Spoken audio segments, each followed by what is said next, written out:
Get it? There we go. That's it. See what that turns into. Hi, so I'm Dustin Mosher, and I've been a pilot now for about 10 years.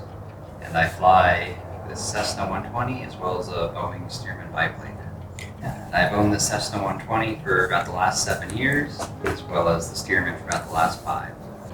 Yeah, so I've had the 120 a bit longer than the Stearman. I bought that originally to replace what was my first Cessna 120, which had the wheel come off on takeoff due to a deep crack in the axle.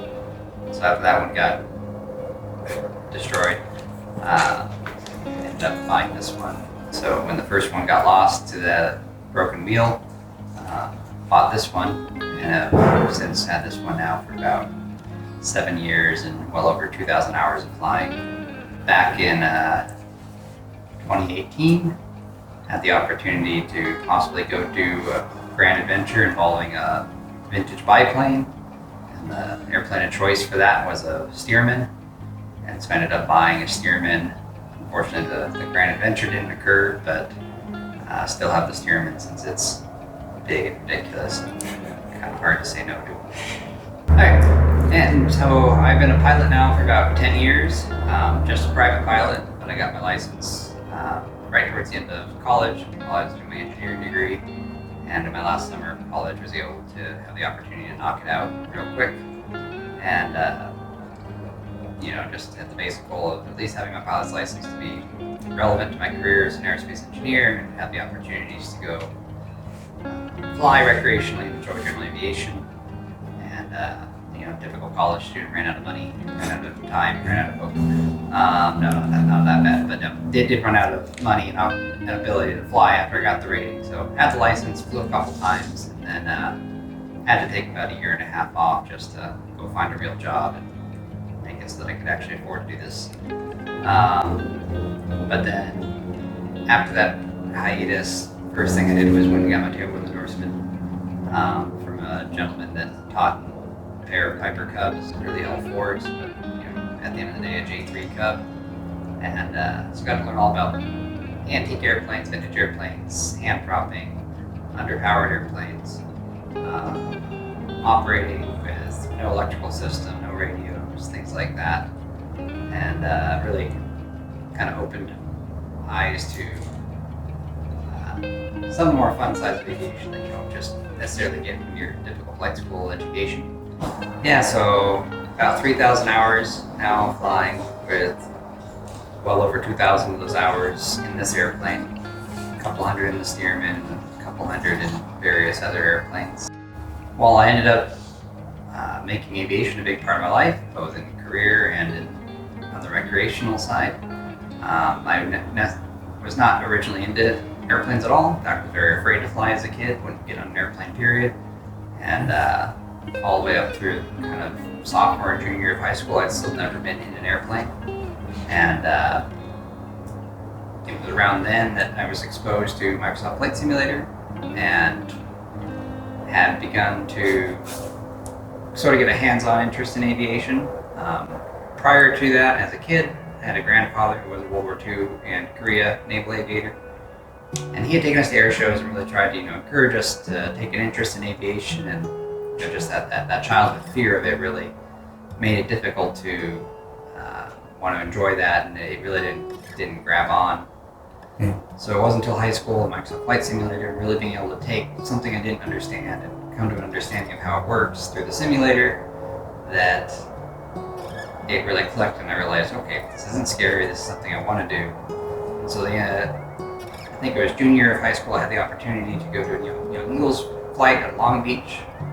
And so this would be my first time, period, ever being on an airline or otherwise. And had the opportunity to sit in the right seat of a Cessna 150, and good solid Cessna 150, November 537 for Quebec.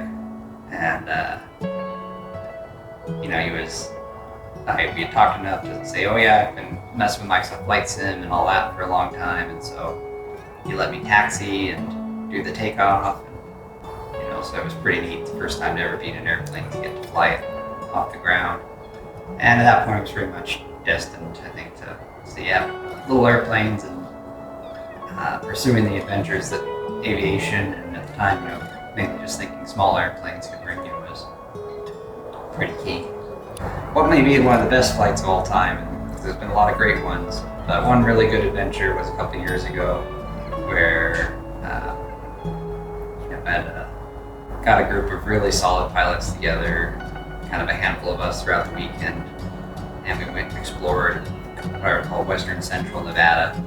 So we kind of went up towards places like Gold Point and Goldfield and Tonopah, and then went further on up.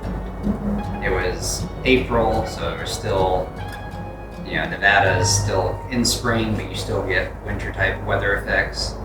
So we went, we're going up this large valley, and there's a snow squall billowing over the mountains to our left. Still, VFR weather, but amazing just to be in such a remote part of the country with such extreme terrain and very real weather happening. And throughout the trip, we landed at hot springs and camped at hot springs, went to other crazy geological features, landed at an old ranch and toured the old ranch house, ghost towns, several ghost towns.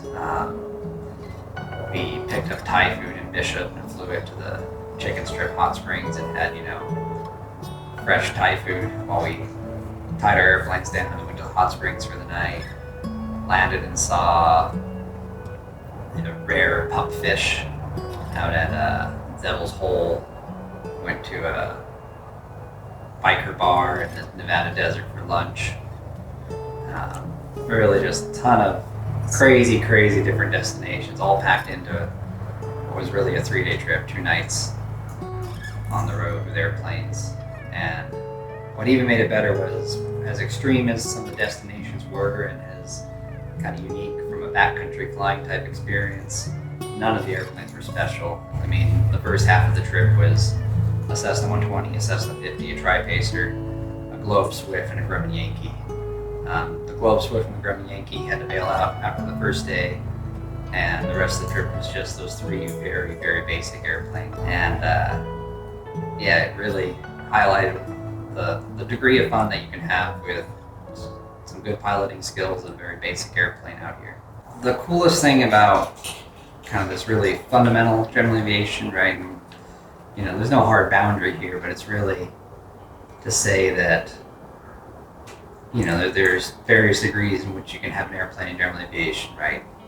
When you get down into kind of our end of the spectrum with the Cessna 120s, the Cessna 150s, Pacers, needless to say, they're all roughly 100 to 120 mile an hour airplanes, maybe 3.5, 4 hours of range. So you're really like in the 350, 400 mile, and that's statute mile, range. It starts to be, it's a concerted effort to make it a replacement for an airliner.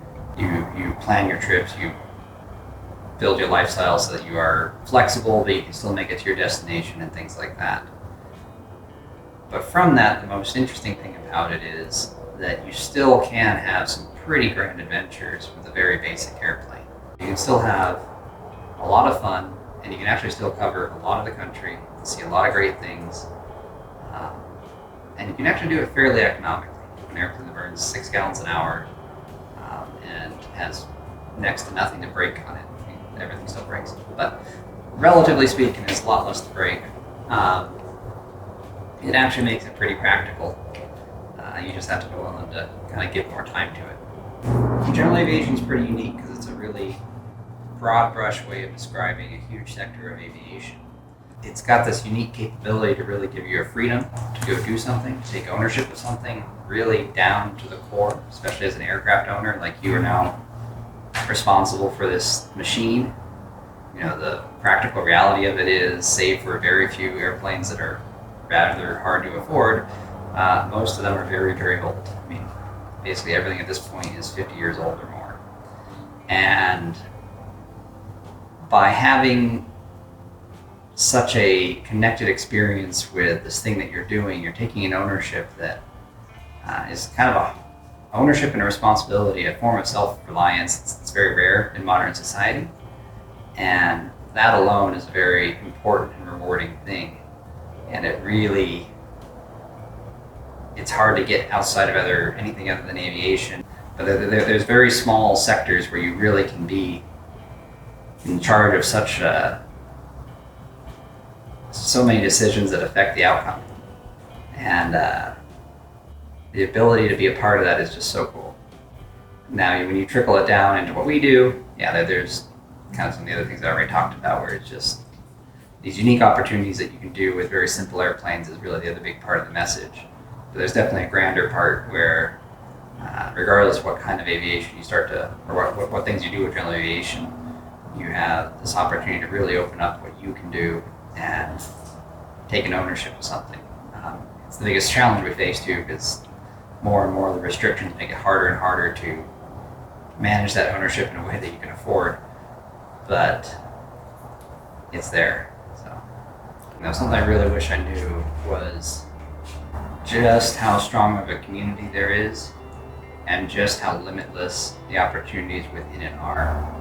It is something you certainly can approach as a purely transactional relationship.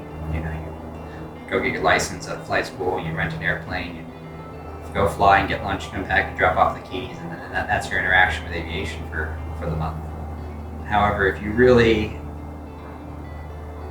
that one wears you out real quick, because it becomes, like I said, purely transactional, and the actual value for your time and money versus what you're getting, certainly is on the edge of practical. But if you just scratch the surface a little further, start to get to know people, start to realize that, again, because aviation is full of people that do and basically are taking on the ownership of their own life, their own safety, by piloting an airplane, by maintaining an airplane, by just doing this, I don't want to say high risk, but certainly high responsibility activity. You have a lot of people that are extremely generous, a lot of people that are extremely willing to share that experience because they understand the value of it. And by scratching a little farther into the community and getting to know those people and getting to just become friends and make a bit of a lifestyle around it, it is unbelievable the opportunities that can come from it. There is a value added to it that is not quantifiable in monetary terms, right? The things I have done in airplanes just because of knowing people, knowing about them, having an appreciation for it, and then being generous and kind because of that is untold.